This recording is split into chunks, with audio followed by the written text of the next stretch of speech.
Se Deus fizer, Ele é Deus. Se não fizer,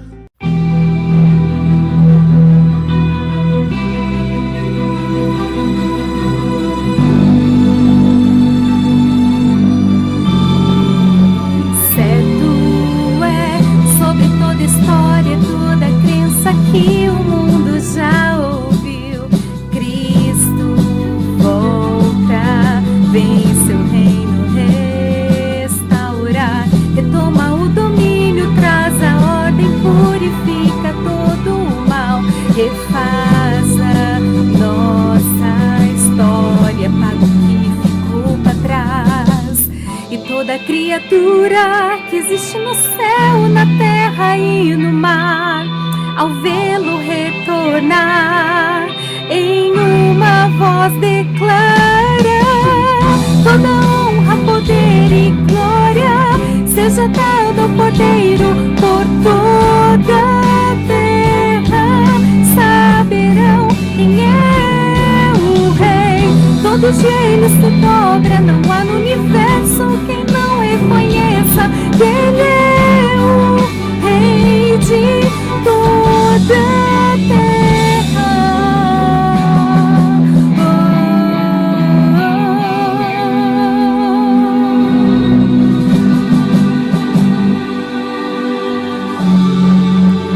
Certo é sobre toda história, toda crença que o mundo já ouviu. Cristo volta, vem seu reino restaurar, retoma o domínio, traz a ordem, purifica todo o mal, refaz a nossa história, paga o que ficou para trás.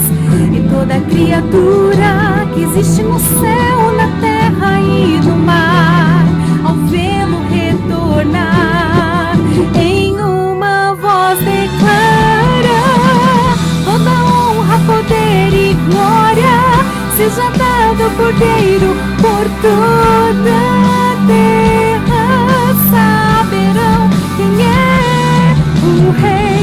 Todos joelhos se dobra, não há no universo quem não reconheça que Ele é o Rei de toda a terra.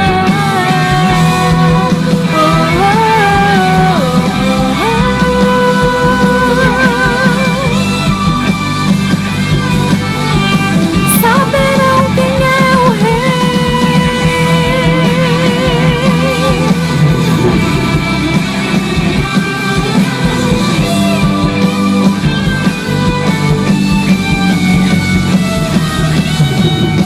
E toda criatura que existe no céu, na terra e no mar, ao vê-lo retornar, em uma voz declara: Toda honra, poder e glória seja dado ao Cordeiro por toda a terra.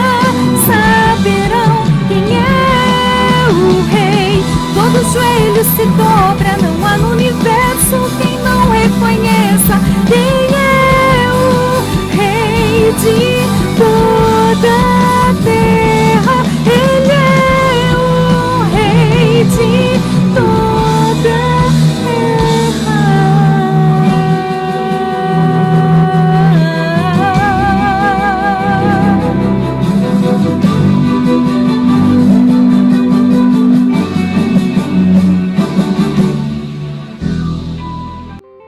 Se Deus fizer, Ele é Deus. Caros amigos e irmãos da Igreja Batista Metropolitana, estamos aqui para mais uma aula da Escola Bíblica Dominical.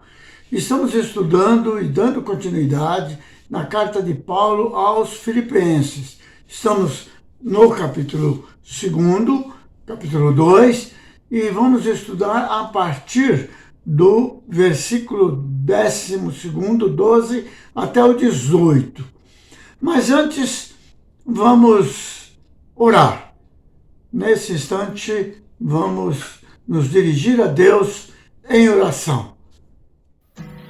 Pai querido, nesse momento venho até o seu trono da graça, pedir para que o Senhor esteja abençoando o nosso domingo, pedir para que o Senhor esteja abençoando, Senhor, esta lição, que o Senhor esteja fazendo com que a gente possa aprender e aplicar nas nossas vidas em nome de Jesus.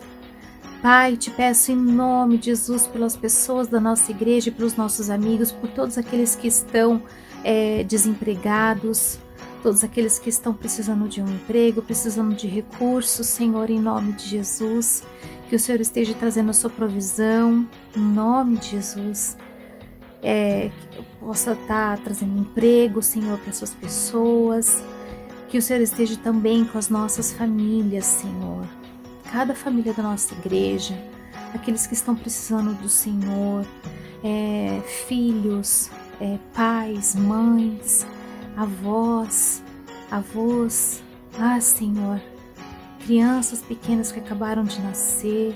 Deus, nós precisamos, Senhor, da sua proteção, precisamos da sua bênção nas nossas famílias, em nome de Jesus. Tira do nosso meio toda, Senhor, irritação, toda briga e traga felicidade, Senhor, na nossa família. Traga recursos, Senhor, para nossa família. Que as nossas crianças sejam abençoadas, que os nossos pais sejam abençoados, os nossos familiares queridos, em nome de Jesus. Que haja paz dentro de nós, Senhor, dentro do nosso lar, em nome de Jesus. Pai, em nome de Jesus também eu venho pedir para aqueles que ainda estão nos hospitais, para aqueles que estão enfermos, Senhor, que o Senhor esteja restaurando a saúde de cada pessoa, em nome de Jesus. Aqueles que perderam seus entes queridos, Senhor, pela Covid ou por outra doença, Senhor, de alguma outra forma, que o Senhor esteja consolando, em nome de Jesus. Traz conforto, traz consolo para essas vidas, em nome, abrace elas, Senhor, abrace elas em nome de Jesus. Deus, essa semana nós estamos vendo notícias terríveis acontecendo. Tem irmãos nossos, Senhor, que estão sofrendo muito, principalmente lá no Afeganistão e em outros lugares que nós não sabemos, mas o Senhor sabe. Que o Senhor esteja abençoando, que o Senhor esteja protegendo os nossos irmãos. Pai, lá nesse local, lá no Afeganistão, muitas crianças estão vulneráveis, muitas mulheres, muitas adolescentes. Deus, protege elas em nome de Jesus. Tira essas pessoas, Senhor, dessa situação em nome de Jesus. Em nome de Jesus, nossos missionários que estão lá, os pastores, a tua igreja que está naquele local, em nome de Jesus, tira eles dessa situação, proteja eles, Senhor, em nome de Jesus, que eles não sejam tocados por este inimigo, Senhor, que é tão forte. Em nome de Jesus, esteja fazendo com que não só lá naquele local, mas em outros lugares também, pessoas estão sofrendo, pessoas estão sendo violentadas. Pai, quantas crianças estão sendo violentadas neste mundo. Nós às vezes não ficamos sabendo, mas o Senhor sabe de todas elas. O Senhor sabe de todas as mulheres que estão sendo violentadas. O Senhor sabe de todas as pessoas que estão sendo estuprados, Senhor. Que estão sendo roubados, Senhor. Que o Senhor esteja protegendo essas pessoas e tirando essas pessoas dessas situações em nome de Jesus. Eu te peço pelo nosso país. O Brasil é visto lá fora como o país da corrupção. Pai, que em nome de Jesus, essa visão seja quebrada em nome de Jesus e que o Brasil seja visto, Senhor, como um país cristão, aonde é o Senhor que reina. Pai, em nome de Jesus, esteja com os nossos governantes, com as nossas autoridades, Senhor, que isso tudo possa ser regido pelo Senhor. Nós entregamos a nossa nação ao Senhor. O nosso país pertence ao Senhor. Que tudo que esteja acontecendo esteja sendo guiados pela sua forte mão e que esse povo, Senhor, que essa nossa nação possa conhecer que o Senhor é o nosso Deus. Tem Deus aqui. Há Deus aqui no Brasil também. Que o Senhor esteja abençoando as nossas vidas. Dá um domingo maravilhoso para as nossas famílias.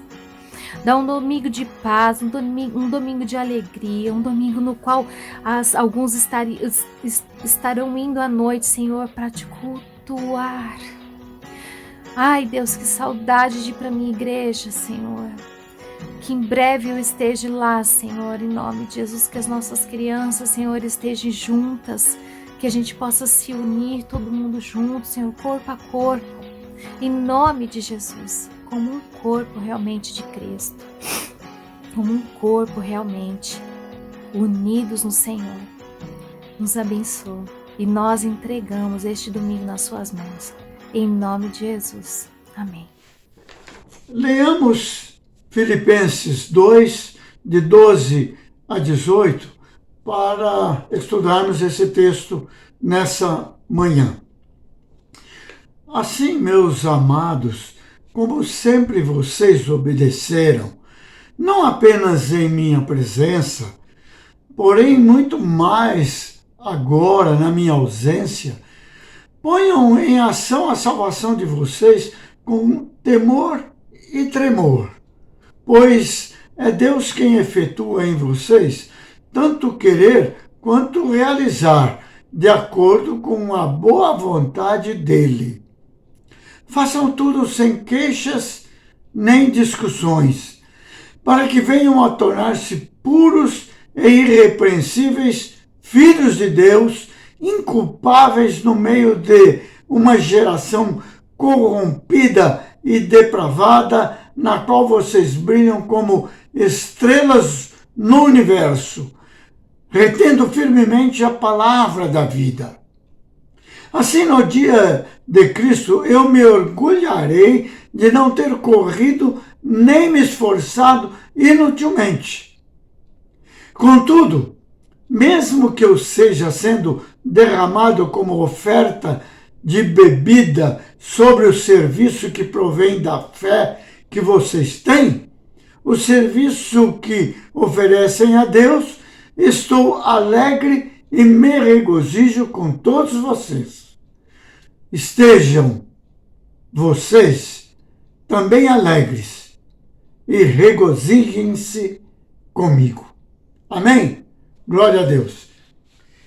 Depois de tratar do grande exemplo que é Jesus Cristo para os cristãos de Filipos, Paulo volta agora a tratar com os crentes de Filipos como eles devem aplicar o exemplo de Cristo nas suas vidas como cristãos e como representantes do reino de Deus aqui na terra.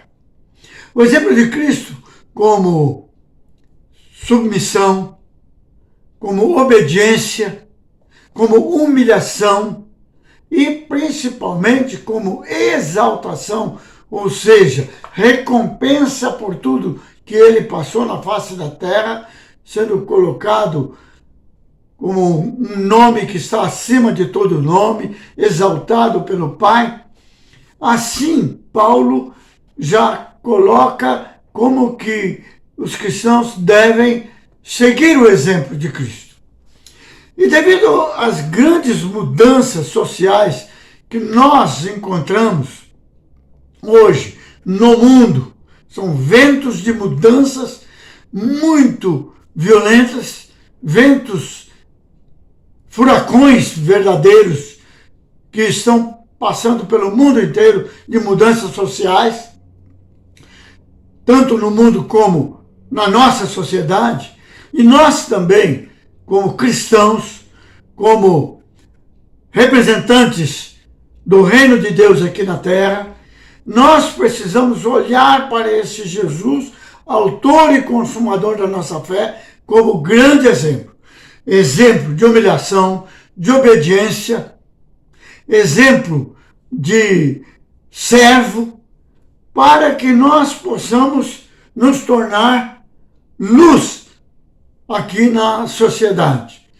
Para que nós possamos, como servos de Deus, sermos mensageiros da paz e mensageiros dessa salvação. Ou seja, nós precisamos trabalhar a nossa salvação, que é isso que Paulo vai colocar aí, está colocando a partir do versículo 12 em diante. E nós vamos pensar um pouquinho de como nós podemos ser exemplos para este mundo, seguindo o exemplo de Cristo. Esse versículo primeiro que nós lemos, o versículo 12, nos chama a atenção duas ou três coisas. Em primeiro lugar, que Paulo coloca uma palavra para iniciar como assim, ou ela significaria também portanto, ou poderia significar de sorte que.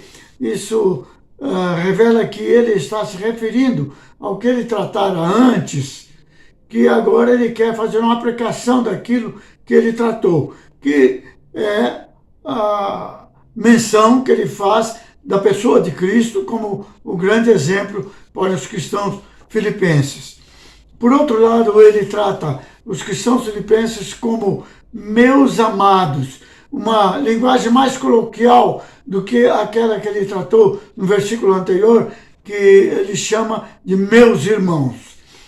Por quê? Parece que ele tem uma preocupação muito grande com aquilo que estava acontecendo com os crentes de Filipos, e ele está trazendo para si ele como irmãos amados dele, para poder doutriná-los melhor e ensiná-los melhor na questão de seguir o exemplo de Cristo.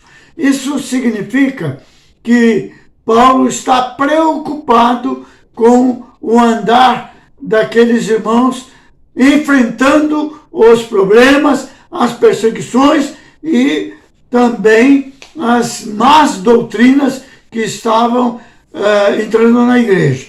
Por outro lado, ele alerta: desenvolvei ou ponham em ação a salvação de vocês, com temor e tremor. O que significa isto? Pôr em ação ou trabalharem a salvação de vocês com temor e tremor. É algo que nós precisamos, inclusive nós também, fazermos na nossa vida cristã.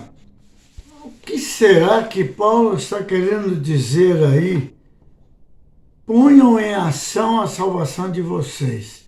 Em outra tradução está lá: desenvolvei a vossa salvação. E aqui ele ainda acrescenta: com temor e tremor. Parece que a resposta está nesse capítulo 2, versículos 12 e 13. Aí, ele está dizendo lá: vocês obedeceram não apenas na minha presença, como muito mais ainda na minha ausência. Isso significa que eles estavam obedecendo à vontade de Deus, é claro. E aí ele cita exatamente lá no 13 o seguinte: pois Deus é quem efetua em vocês o querer como realizar de acordo com a vontade dele. Ora, desenvolver a salvação significa submeter-se à vontade de Deus, aceitar como soberana a vontade de Deus, aceitar aquilo que Deus tem planejado na sua vida cristã. E a sua vida cristã deve ser colocada nas mãos de Deus e à disposição de Deus para o que der e vier. Jesus fez isso. Jesus desenvolveu o plano de Deus na sua vida, vindo ao mundo, passando por humilhação, sofrendo. E o objetivo final dele era a nossa salvação. E agora que nós aceitamos essa salvação, e aceitamos a Jesus como Salvador, nós agora vamos desenvolver essa mesma salvação, aceitando também a vontade de Deus na nossa vida. E como vamos fazer isso? Entendendo que Ele é que realiza tudo. Não somos nós, não é o nosso querer, não é a nossa vontade, não é aquilo que nós objetivamos. Pelo contrário, aquilo que Ele faz operando em nós, sua vontade sendo operada e realizada em nós. Parece que se a gente fizer uma leitura muito superficial desse primeiro versículo aí, 12, nós vamos até pensar que a salvação é conquistada pelo trabalho que nós vamos realizar. Não, mas não é isso não. Paulo está querendo dizer que nós devemos ser aperfeiçoados no trabalho cristão, justamente em prol do plano de Deus para salvar a humanidade. E isso não há de ser feito só na presença, por exemplo, dos nossos líderes, mas até na sua ausência e no nosso dia a dia. Isso Paulo está frisando. Por quê? Porque se é Deus que nos aperfeiçoa, é Deus que tem o seu querer em nós e realizar em nós e através de nós, nós estamos realizando o trabalho porque somos salvos. E não somos salvos porque realizamos o trabalho. É isso que Paulo está querendo frisar mesmo. E ele está querendo dizer também que esse temor e tremor também não é fazer isso porque nós temos receio e medo.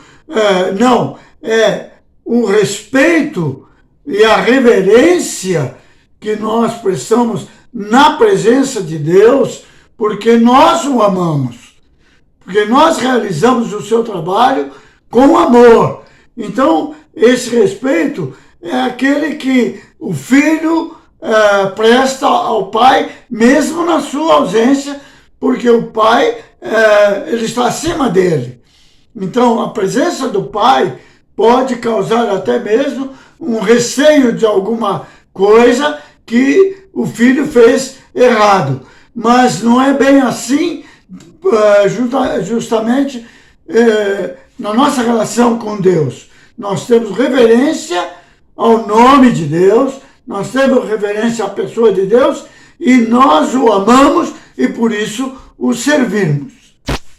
Observemos que essa carta foi escrita para uma igreja que bem poderia estar sendo escrita à nossa igreja. E Paulo está recomendando que aquela igreja deveria desenvolver a salvação de uma forma em que a vontade de Deus prevalecesse na vida deles. O querer de Deus, o realizar de Deus, através da salvação de cada um deles, como representantes do reino de Deus aqui na terra. Embaixadores de Cristo aqui na terra. E esse desenvolver a salvação seria como aperfeiçoar os dons e talentos para uso na causa de Deus. Isso com temor e tremor, com toda a reverência, com toda a dedicação, com todo o amor, com todo o respeito à causa de Deus. Sabendo que estão lidando com coisas sagradas. Desenvolver a salvação significa, uma vez salvos, vamos executar agora o nosso papel de salvos, aperfeiçoando a salvação, aperfeiçoando os dons, talentos e usando na causa de Deus. E isso está bem claro nesse texto. Por quê? Para que nós nos tornemos puros e irrepreensíveis, filhos de Deus, inculpáveis, nessa geração corrupta e depravada. Para quê? Para sermos luz, para brilharmos nas trevas, nessa geração corrupta, nesse mundo que jaz no maligno e jaz nas trevas. Há tudo uma causa e efeito.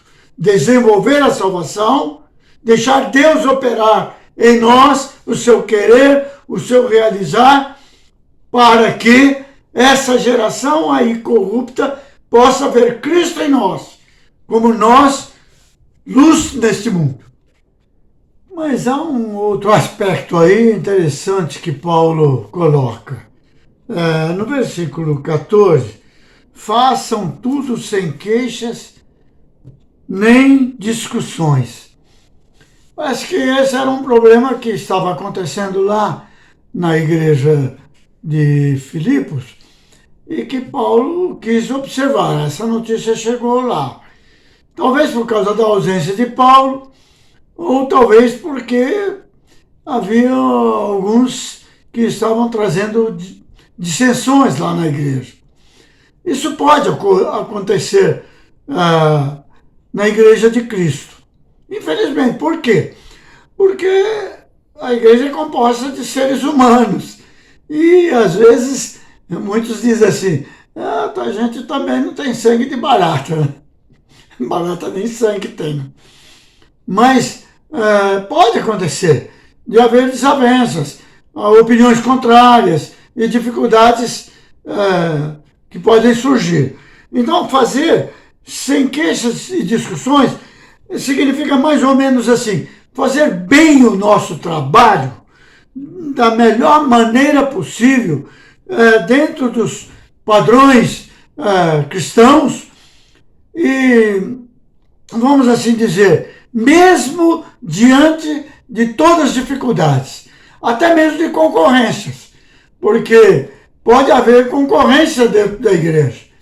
Alguém que pode achar que faz melhor do que o outro. Então, não discutir, não criar polêmicas. Por quê? Porque isso pode trazer dificuldades para a liderança da igreja, pode trazer dificuldades para os mais fracos na fé, os novos na fé, e isso não fica bem. E pode prejudicar o crescimento do reino de Deus. Então, sem queixas, sem se queixar, enfrentar as dificuldades sem queixas e não discutir e fazer da melhor maneira possível o trabalho de Deus, desenvolvendo assim a salvação. Paulo cita aí que os cristãos de Filipos iriam ser reconhecidos como inculpáveis numa sociedade corrupta e depravada, que é a sociedade que nós vivemos hoje, corrupta e depravada. E nós temos que ser reconhecidos como inculpáveis, ou seja, não vamos fazer parte dessa geração corrupta e depravada, e, pelo contrário, nós seremos, como os cristãos de Filipos, como luzes nessa geração, nessa sociedade. Ele coloca aqui como estrelas. Né? Quanto mais negra e escura a noite, mais surgem no firmamento as estrelas. Elas brilham muito mais. Então, também os cristãos e os crentes em Cristo que estão desenvolvendo a salvação, eles vão surgir nessa noite escura, vão aparecer como estrelas brilhando. Quanto mais escura for a noite, quanto mais depravada, quanto mais corrupto, quanto mais deteriorada estiver a sociedade, mais os cristãos vão aparecer como luz, como aqueles que estão brilhando nessa escuridão.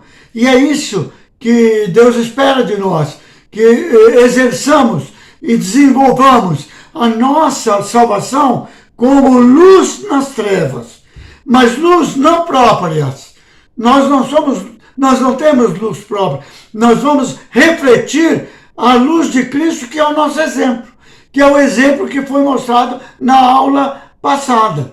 O exemplo de Cristo como humilde, como sofredor e como aquele que no final foi exaltado e foi colocado sobre o nome que está acima de todo nome. E nós vamos seguir esse exemplo e, seguindo esse exemplo, seremos justamente alguém que vai brilhar nas trevas, desenvolvendo a salvação que aceitamos de Cristo Jesus.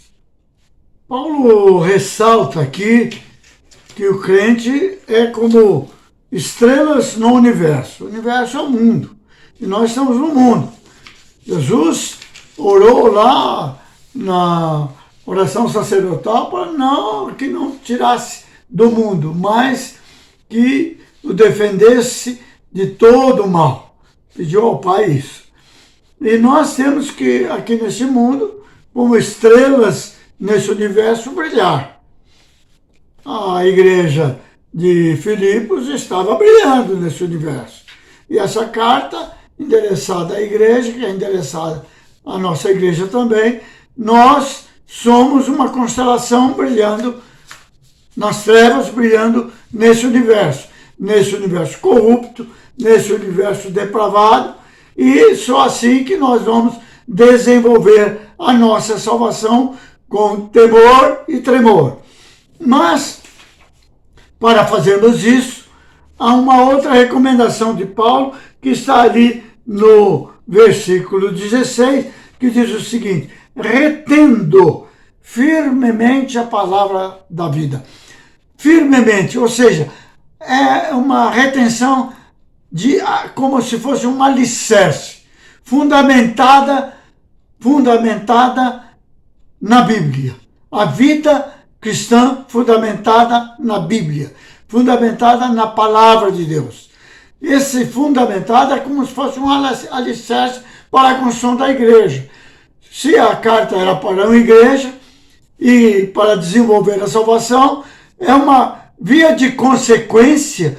A igreja firmada na palavra de Deus poderia estar ali desenvolvendo a sua salvação, brilhando nas trevas e alicerçados na palavra.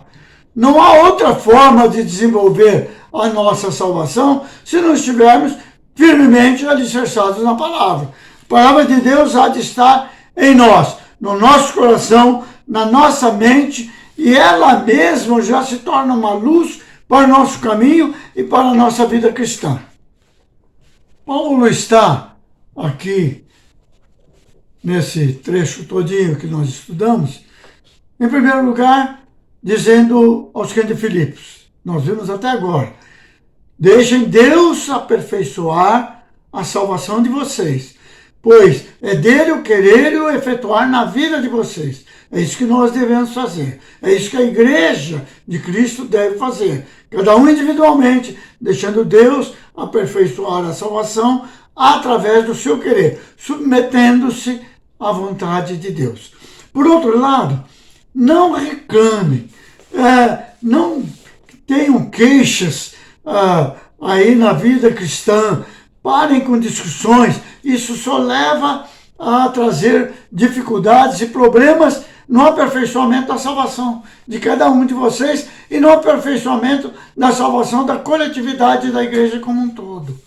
Então, Paulo ressalta isso. A igreja, individualmente, cada um na igreja, precisa primar para que em tudo haja uma concordância, sem queixas, sem discussões. Por outro lado, a vida cristã é um brilhar constante nesse mundo que jaz no maligno, nesse mundo em trevas, nesse mundo pecaminoso. Então, isso também é um fator para o desenvolvimento da salvação e o aperfeiçoamento. Por outro lado, também, preservem a palavra de Deus em vossos corações. Estejam alicerçados, firmados na fé e na palavra de Deus. Porque isso, a cada dia, a salvação individualmente de cada um membro do corpo de Cristo vai sendo desenvolvida. A salvação vai se desenvolver através da palavra e pela palavra. É a palavra de Deus que há de habitar em nós. E tudo isso vai fazer com que a alegria seja incontida na igreja e para a igreja e também para Deus, para o próprio Pai Celestial. A alegria do Senhor em nós é a nossa força. É isso que vai fazer com que nós, cada vez mais, pelo seu amor e pela sua bondade, nós sejamos aperfeiçoados na nossa salvação. Amém? Domingo próximo nós vamos estudar o final desse capítulo nos versículos 19 até 30, que trata de dois colaboradores de Paulo, Epafrodito e Timóteo. Timóteo, um mensageiro de Deus. Epafrodito, um soldado de Cristo. Nós vamos estudar domingo que vem. Vamos orar agora, encerrando o nosso estudo e desejando que todos tenham um domingo feliz, na presença de Deus e principalmente preparados para o culto logo mais a seguir. Oremos então. Pai nosso que estás nos céus, sabemos, ó Pai, que Tu tens o controle de tudo que está acontecendo na face da terra hoje. Sabemos que temos notícias tão difíceis, mundo afora e aqui no Brasil também, ó Pai. Sabemos que Teus servos estão passando por grandes dificuldades ao redor do mundo. E nesse instante, ó Pai, depois de estudarmos a Tua Palavra, abrirmos a Tua Palavra e vemos alguns aspectos da nossa vida cristã e da vida da Tua Igreja, pedimos, ó Pai, uma bênção especial sobre todos nós, ó Pai. Fica conosco nesse dia, ó Pai, e faça com que tudo aquilo que estudamos hoje, que pensamos, que abordamos hoje frente à Tua Palavra, fique em nossos corações e não sejamos somente ouvintes, mas sejamos também praticantes, ó Pai, da Tua Palavra. Abençoa-nos, Senhor Deus, nesse dia. Dá-nos da Tua gloriosa presença. Sabemos que Tu estás no Teu trono agora, estás olhando para nós e quer nos abençoar. Por isso, ó Pai, nós te pedimos perdão dos nossos pecados e que Tu estejas conosco, ó Pai, hoje e sempre, abençoando a Tua igreja e fazendo que, ó Pai, nós sejamos luzes nesse mundo pecaminoso e luzes espancando as trevas do pecado. Em nome de Jesus, nós te suplicamos. Amém.